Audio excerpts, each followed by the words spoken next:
मैंने अपने लाइफ में संघर्ष को काफी करीब से देखा है। आप किसी भी पोस्ट पर हो, कोई काम छोटा बड़ा नहीं होता है। या आपकी आर्थिक स्थिति, सामाजिक स्थिति कुछ भी हो, कितनी भी दयनीय हो, निम्न हो, आप बड़े सपने देख सकते हैं। मुझे बैटरी बॉक्स का एसिड साफ करना पड़ा और क्लैंप बनाने के साथ साथ और भी कई तरह के, जैसे EFT बॉक्स है या फिर और भी जो लोहे के सामान आते थे उसमें ड्रिलिंग करने का, उसका कटिंग करने का मैं काम करता था।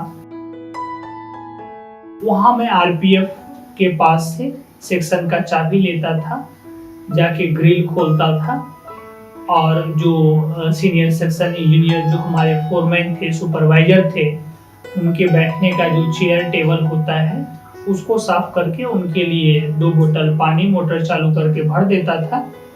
मैंने YouTube का बहुत ही पॉजिटिव और क्रिएटिव ढंग से इस्तेमाल किया। जीवन में जो भी पहला आधार मिले उसे छोड़ना नहीं चाहिए।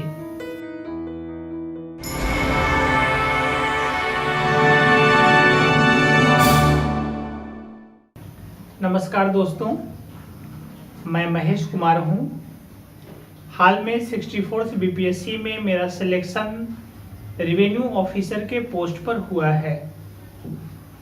साथ ही मैं सेंट्रल रेलवे मुंबई में ग्रुप डी कैटेगरी में खलासी के पोस्ट पर काम कर रहा हूं। अभी ज्वाइनिंग नहीं आई है BPSC की, इसलिए अभी भी मैं खलासी के पोस्ट पर मुंबई में काम कर रहा हूं। मैं आपको ये बताना चाहता हूं कि आप किसी भी पोस्ट पर हो, कोई काम छोटा बड़ा नहीं होता है। आप किसी भी पोस्ट पर काम कर रहे हो या आपकी आर्थिक स्थिति, सामाजिक स्थिति कुछ भी हो, कितनी भी दयनीय हो, निम्न हो, आप बड़े सपने देख सकते हैं, ऊंचे सपने देख सकते हैं। और न सिर्फ सपने देख सकते हैं बल्कि अपने ईमानदार प्रयास और मेहनत के जरिए उसे हासिल भी कर सकते हैं।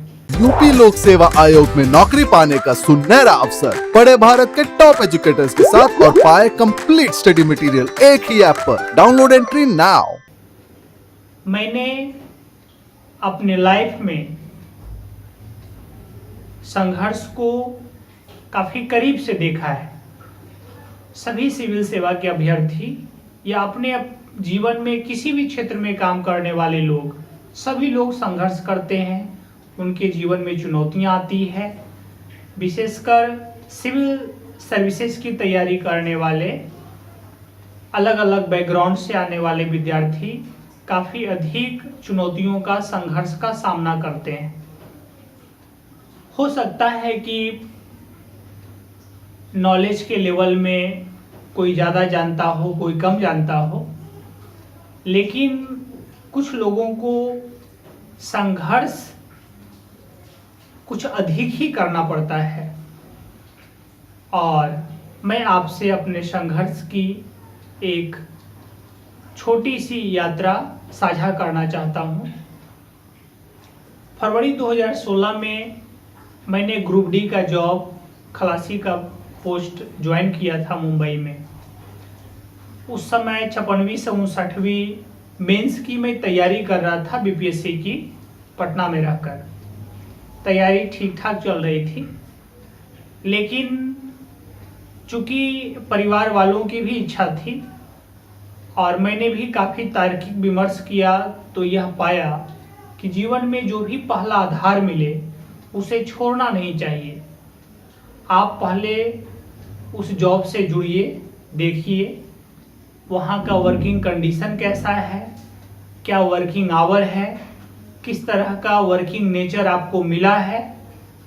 और यदि आपको लगता है कि मेरी महत्वाकांक्षा, मेरे सपनों को पूरा करने में यह बहुत बड़ी बाधा बन सकता है, उसके बाद आप कोई डिसीजन लीजिए। ज्वाइन करने के पहले मेरे मन में कई तरह के सवाल थे। जब भी मैं ग्रुप डी का नाम सुनता था मुझे लगता था कि रेलवे में ग्रुप डी के काम में मुझे ट्रैक पर चलना पड़ेगा, वो लोहे का हथौड़ा लेकर के, और ट्रैक पर मेरे लिए चलना काफ़ी चैलेंजिंग होगा। तो कई तरह के सवाल मन में आते थे। ट्रेन पर जो पोर्टर है वो उसका काम करना पड़ेगा, वो जो माल या गुड्स सामान आते हैं उसे मैं कैसे खींचूंगा, पोर्ट करूंगा, एक जगह से दूसरे जगह सामान को लाना ले जाना। तो इस तरह के कई सवाल थे, मतलब वर्किंग कंडीशन किस तरह का होगा। लेकिन फिर भी मुझे लगा कि चलो गवर्नमेंट जॉब है, इससे जुड़ जाते हैं और बाद में फिर देखेंगे क्या करना है। साथ ही सिविल सेवा परीक्षा में बैठने की जो इच्छा थी वो हमेशा बनी रही। जब मैं यहाँ आया मुंबई में तो दो तरह का चैलेंज का सामना करना पड़ा। एक तो ऑफिस में, चूँकि मेरी पोस्टिंग हुई मुंबई के माटुंगा में, सेंट्रल रेलवे का एक बड़ा सा कैरेज रिपेयर वर्कशॉप है, कारखाना है। तो वहाँ पर मेरी पोस्टिंग हुई और उस जगह पर मुझे क्लैंप बनाना पड़ता था।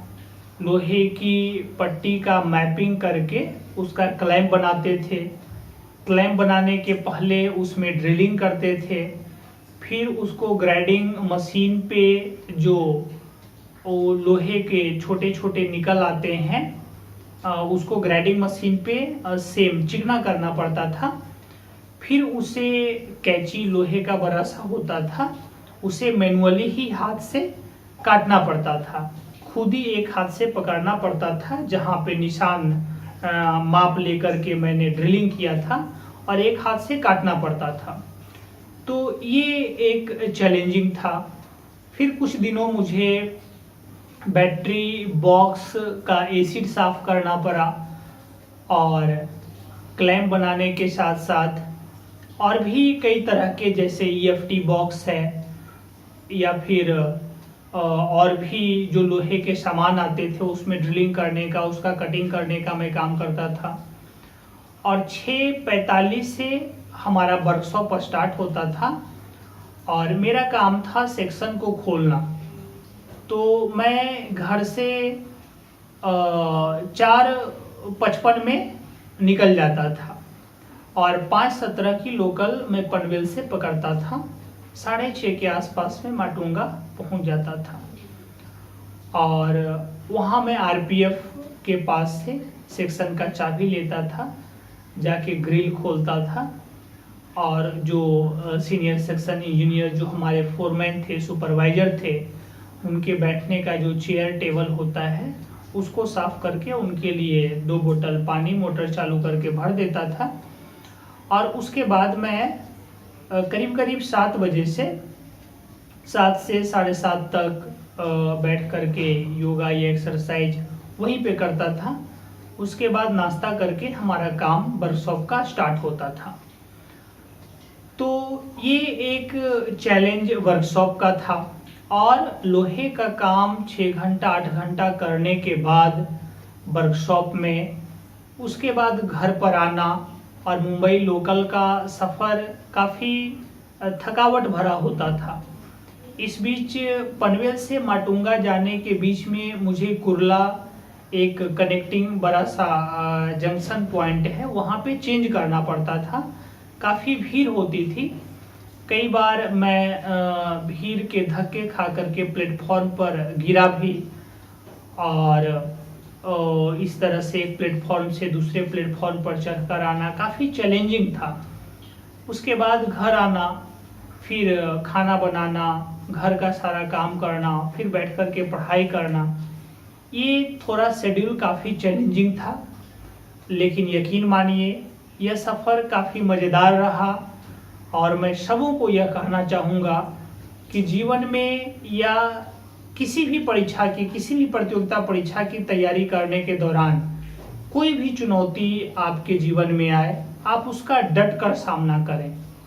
तो YouTube पर विशेषकर दिल्ली नॉलेज ट्रैक या फिर सरस्वती आईएएस के राजेश मिश्रा सर का जो पॉलिटिकल साइंस में आंसर राइटिंग कैसे किया जाए, इससे संबंधित जो बातें होती थी। इसके अलावा विजन आईएएस पर, दृष्टि आईएएस पर मैंने YouTube का बहुत ही, मैं समझता हूँ कि पॉजिटिव और क्रिएटिव ढंग से इस्तेमाल किया। और कोचिंग के लिए अलग से करने का टाइम नहीं था, तो YouTube को मैंने पॉजिटिवली इस्तेमाल किया। और जैसा कि मैंने बताया कि 56वीं, 59वीं और 60वीं से 62वीं मेंस में क्वालिफाई नहीं कर पाया था, तो मुझे लगा कि 63rd में इतनी कम वैकेंसी है, कैसे मेंस हो पाएगा, जब 800, 700, 600 सीट रहते थे और तब मैं नहीं क्वालिफाई कर पाया, तो 325 सीट 63rd में थे, कैसे मैं क्वालिफाई कर पाऊंगा। मैं यहाँ यह भी कहना चाहूँगा कि आप कभी ये ना सोचें, जिन हमारे सह अभ्यर्थियों का 64th बीपीएससी में फाइनल नहीं हो सका है, वो हिम्मत नहीं हारे। ये बात सही है कि इसमें वैकेंसी अधिक थी, आने वाले दिनों में वैकेंसी इतनी होगी इसकी कोई गारंटी नहीं है, लेकिन आपको एक सीट से मतलब है और आप अपनी कमियों को दुरुस्त कीजिए और देखिए निश्चित रूप से सफलता मिलेगी। आप इतने सिंसियर होके तैयारी कर रहे हैं, आपको सफलता नहीं मिलेगी तो किसे मिलेगी, लेकिन आप सफर बीच में मत छोड़िए अधूरा, आप लगे रहिए। एक दिन आपको मुस्कुराने का अवसर जरूर मिलेगा। जब भी आप डिमोटिवेट होते हैं, आप ये सोचिए कि जिस दिन मेरा लिस्ट में नाम होगा, उस दिन परिवार वाले, समाज वाले और हमारे मित्रों के मन में आपके प्रति क्या सम्मान का भाव जगेगा। जब आपके पिताजी का नाम लेकर के कोई कहेगा कि फलना सिंह का बेटा ऑफिसर बन गया, एसडीओ बन गया, बीडीओ बन गया, सीओ बन गया, तो आपको कितना अच्छा लगेगा। आपके नाम से आपका परिवार, आपके समाज, आपके मित्रों और आपके गांव की पहचान, मर्यादा, प्रतिष्ठा बढ़ जाती है। ये सोच करके आप अपने आप को मोटिवेट करते रहिए। आपके नॉलेज में इंप्रूवमेंट हो रहा है, इससे आपको मोटिवेशन मिलेगा। ये सफर हो सकता है थोड़ा लंबा खींच जाए, कई बार आप में पेशेंस की भी परीक्षा होती है, इसलिए आप कभी ये ना सोचें कि कम सीट है, कैसे मेरा सिलेक्शन होगा। आप अपने परफॉर्मेंस में इम्प्रूवमेंट लाते रहिए, सिलेक्शन अवश्य होगा। और अंत में मैं यही कहना चाहूँगा कि यदि आपने गुलाब की चाहत की है तो कांटों का सामना तो करना ही होगा, जीवन में चुनौतियों का सामना करना पड़ेगा। तो हर बार रिजल्ट नहीं होने के बाद ऐसा लगता था कि चलो कम से कम कुछ इम्प्रूवमेंट तो हो रहा है। कभी 12 नंबर से मेंस नहीं क्वालिफाई किए, कभी 4 नंबर से नहीं किए, फिर 1 नंबर से फाइनल नहीं हुआ, कई बार पीटी डिस्क्वालीफाई करने के बाद यूपीएससी इंटरव्यू तक गया। तो इससे मालूम होता था कि विकास हो रहा है, डेवलपमेंट हो रहा है। इसीलिए हार नहीं मानना है, रुकना नहीं है, बस इसी तरह से आगे बढ़ते रहना है, दिशा सही रखना है। और कई बार इंसान जीवन में किताबों से ज़्यादा ठोकरें खाने से सीखता है। जो जीवन में वह अनुभव हासिल करता है, गलतियां करता है, असफलताओं से आप बिल्कुल न घबराएं, लेकिन जो कमियां हैं, जो वीक पॉइंट है, जिसकी वजह से आपका रिजल्ट रुक रहा है, उस पर काम कीजिए, उस पर मेहनत कीजिए। 2019 के बाद फिर 2020 में मुझे यूपीएससी मैंने मेंस नहीं क्वालिफाई किया और फिर से 2021 10 अक्टूबर को प्रीलिम्स है। तो यूपीएससी के लिए हमारा प्रयास जारी है। इसी बीच मैं एक बात और कहना चाहूँगा कि मेरे पिताजी एक साधारण किसान हैं। मैं नालंदा जिला राजगीर का रहने वाला हूँ और पिताजी कम पढ़े लिखे हैं, या यूँ कह लें कि बिल्कुल भी पढ़े लिखे नहीं हैं, लेकिन उन्होंने शिक्षा का महत्व समझा। हमारे जैसे दिव्यांग लड़के के लिए जो शिक्षा ही एकमात्र जीवन को सुखमय और खुशहाल और बेहतर बनाने का एकमात्र माध्यम था, उन्होंने ये आवश्यकता महसूस किया कि इसका पढ़ना, शिक्षित होना अत्यंत आवश्यक है, क्योंकि ये खेत में काम भी नहीं कर सकता, हल नहीं चला सकता, खेत में कुदाल नहीं चला सकता। और इसलिए उन्होंने न सिर्फ मुझे बल्कि सभी भाइयों को, घर में सभी परिवार के सदस्यों को उन्होंने पढ़ाया लिखाया, बेहतर शिक्षा दी। और आज के समय में वो बीपीएससी यूपीएससी में परीक्षा की प्रक्रिया कितने चरण के होते हैं, कितने पेपर का एग्जाम होता है, किस चरण का नंबर फाइनल मेरिट में काउंट होता है, उनको पूरा सिलेबस एक तरह से, प्रक्रिया एक तरह से, पूरी सिलेबस तो नहीं कर सकते, पूरी तरह से कई बीपीएससी यूपीएससी की चीज़ें उनको मालूम हो गई है। और हमेशा जब भी रिजल्ट नहीं होता था वो हमेशा हिम्मत देते थे, और कम पढ़े लिखे होने के बावजूद, पुराने व्यक्ति होने के बावजूद उनके विचार बहुत ही प्रोग्रेसिव रहे। और हमेशा वो कहते थे, हिम्मत रखे वो हाथी बांधे। और इस तरह से उनका यही मानना था कि लगे रहो, प्रयास करने वाले को ही पराजय का सामना करना पड़ता है, लेकिन अंतोगत्वा जीत होती है। तो मैं सबों से ही कहूँगा कि आप किसी भी पद पर हो, कितनी भी चुनौतियां जीवन में हो, आप उसका डट कर सामना करें। एक पैर पर खड़े रह करके मुझे एसिड साफ करना पड़ा रेलवे कारखाना में, क्लैंप बनाने का, लोहे की पट्टी को काटने का काम करना पड़ा। इन सब के बावजूद जब मैं घर आकर के बैठ के पढ़ाई करता था तो नींद आता था, इतनी थकावट होती थी कि मैं पढ़ नहीं पाता था। इसके बावजूद कई बार ऐसा भी हुआ कि नहीं पढ़ाई प्रॉपर होने की वजह से मेरे आंख में आंसू आ जाते थे, लेकिन इसके बावजूद भी मैंने सफ़र जारी रखा। और एक उम्मीद थी, कहीं कोचिंग ज्वाइन करने का अवसर मिल नहीं पाता था, समय नहीं मिलता था।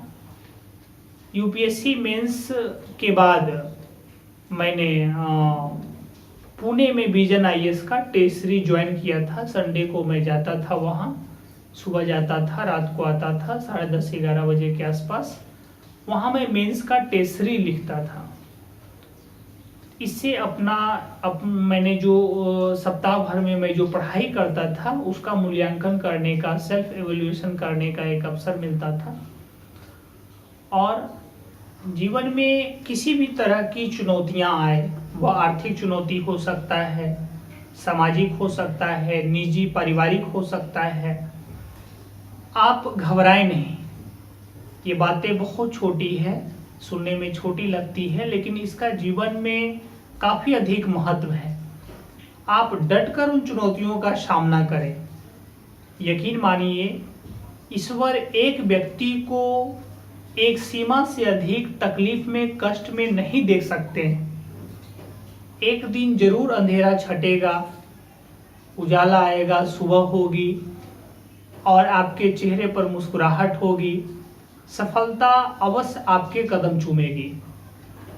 लेकिन यदि आप सफर अधूरा छोड़ देंगे, चुनौतियों से घबरा करके अपनी तैयारी को ब्रेक कर लेंगे, तो आप मंजिल तक कैसे पहुंच पाएंगे। इसीलिए कितनी भी चुनौतियां आए उसका आप डटकर मुकाबला कीजिए। इसके बाद 56वीं से 59वीं का मेंस एग्जाम हुआ जुलाई 2016 में, लेकिन उसमें 12 नंबर से मैं क्वालिफाई नहीं कर सका। इसके पश्चात 60वीं से 62वीं बीपीएससी का मेंस का एग्जाम हुआ, उसमें 4 नंबर से पुनः मैं क्वालिफाई नहीं कर सका। इसके बाद जब मेंस का रिजल्ट आया 60वीं से 62वीं का, तो वह मेंस मैं क्वालिफाई नहीं कर सका। लेकिन 2018 का यूपीएससी का जो एग्ज़ाम है सिविल सेवा परीक्षा, उसका पीटी मेंस दोनों क्वालिफाई करके मैं इंटरव्यू तक पहुंचा। तो वह मेरे जीवन का एक बहुत महत्वपूर्ण पल था जब पहली बार मुझे मेंस में सफलता हासिल हुई।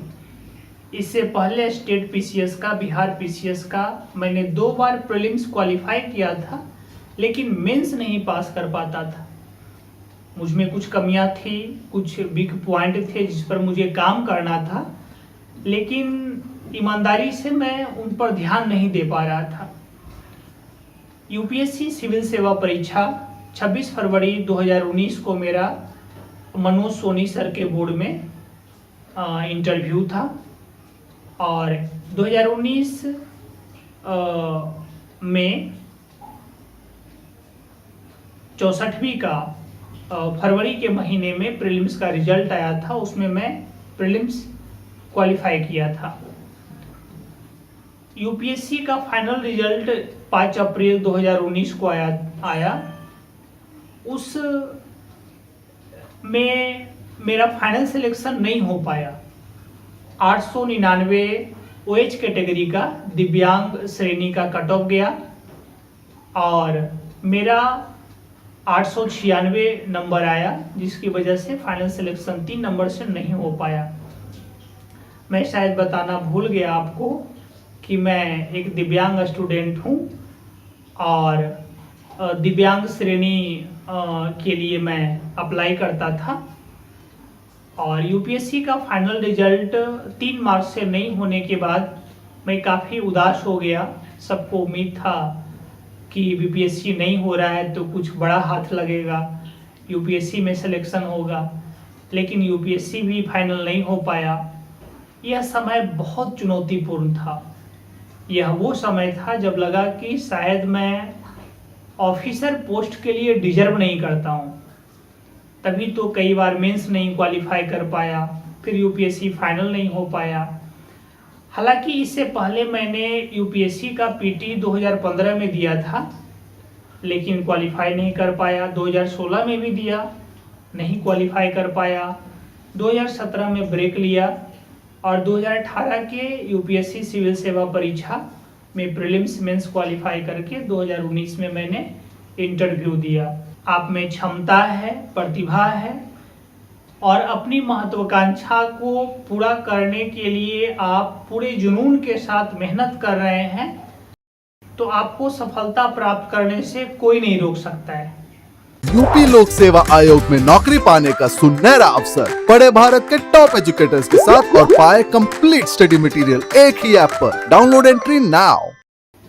तो 2019 का जो समय था काफी चैलेंजिंग था, और इसके पश्चात 2019 जुलाई में मैंने 64वीं का मेंस लिखा और 2020 16 जुलाई को 64वीं मेंस का रिजल्ट आया और इंटरव्यू कॉल हुआ अगेन, और इसमें इंटरव्यू में भी सिलेक्शन हुआ। तो मैंने अपनी इस सफ़र से यह सीखा कि आप में जो कमियां हैं उस पर आप काम कीजिए। जैसे यूपीएससी में मात्र मुझे 138 मार्क्स इंटरव्यू में मिले थे। मैं काफ़ी घबरा गया था, मेरे होंठ सूख रहे थे, चेहरे पर पसीना आ गया था। आप यकीन नहीं मानेंगे, मेरा पॉलिटिकल साइंस और इंटरनेशनल रिलेशंस ऑप्शनल पेपर है, और मुझसे इंटरव्यू में एक माननीय सदस्य ने 5वीं अनुसूची के बारे में पूछा कि संविधान के 5वीं अनुसूची में क्या वर्णित है, और मैं उसका जवाब नहीं दे सका। तो इसके बाद मैंने इंटरव्यू पे काफ़ी काम किया, काफ़ी वर्क किया, जैसे mirror practice, newspaper loudly reading, जिससे हमारे शब्द विन्यास और कॉन्फिडेंस लेवल इम्प्रूव हुए और मॉक इंटरव्यू मैंने कई जगह अच्छे जगहों पर दिया। उसके बाद 63वीं के इंटरव्यू में मेरा 92 मार्क्स था, राजेंद्र गुप्ता सर का बोर्ड था, तो 92 मार्क्स काफ़ी अच्छे मार्क्स थे। हालांकि इसमें भी मेरा फाइनल सिलेक्शन नहीं हो पाया। 549 ओवरऑल कट ऑफ गया दिव्यांग श्रेणी में, OH कैटेगरी में। और ये मैंने सीखा था असफलताओं से या फिर गिरते गिरते उठना या सफलताओं से सीखना, कमजोरियों की वजह से असफल होना, फिर उस पर काम करना और फिर उसमें बेहतर रिजल्ट आना। जैसे यूपीएससी इंटरव्यू में खराब नंबर आने के बाद 63rd इंटरव्यू में बीपीएससी में मेरा 92 बेहतर मार्क्स आया। मुझे देखकर आप कमज़ोर मत समझना, मुझे देखकर आप मुझे कमज़ोर मत समझना। बेड़ियाँ शरीर पर है, मेरे हौसलों में नहीं। आप सभी को नमस्कार और धन्यवाद।